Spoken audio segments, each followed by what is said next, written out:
One interesting question regarding cars is what happens if someone realizes on Shabbos or on Yontif that his car lights, either the headlights or the interior lights, if they were mistakenly left on, what is the halacha? Could we tell someone who isn't Jewish to shut them off? What's the exact halacha about this?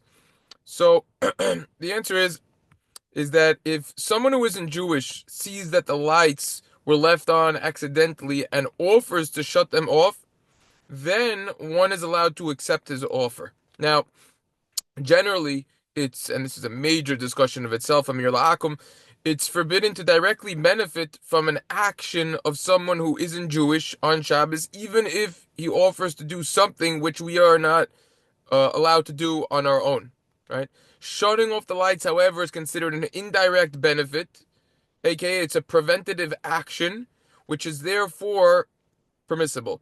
This is based on the Shulchan Aruch in Simin Shin Zayin Siv Beis and the Mishnah Berurah Siv Kot and Yud Aleph, as well as in Simin Shin Lamed Dalid.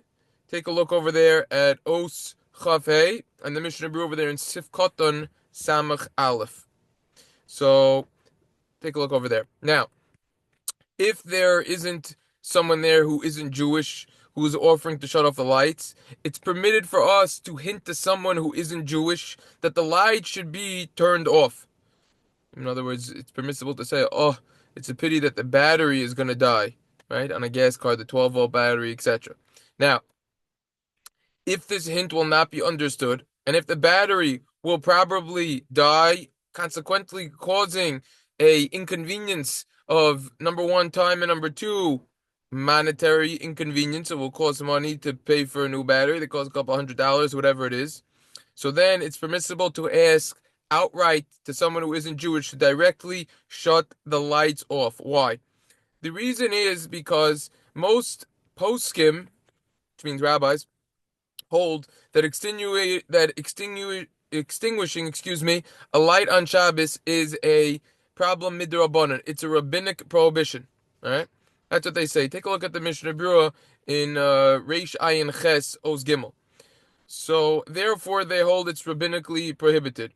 Now, the basic halacha is that it's allowed, it's permitted to ask someone who isn't Jewish to perform a rabbinical prohibition on one's behalf in order to prevent a substantial loss. For more details on this, I reference you to look at the Mishnah Berurah in Siman Shin Zayin, Sivkot and Chav Beis, as well as the Sharat Zion over there, Sivkot and Nun Zayin. Take a look at the Kaf HaChaim over there as well as the Piskei Teshuvos, and take a look at the Malachim o Manyich in Dalid Ches, as well as Vav, and take a look at Note 4. Take a look also Shmir Shabbos Kilchasa in Lamed and Note 14. Everyone should have a wonderful day and save safe. And if you haven't already, it might be worthwhile to write a checklist of the to-dos before Shabbos and Yontif. Stay safe, subscribe, like if you haven't already, and watch all the other videos. Stay safe.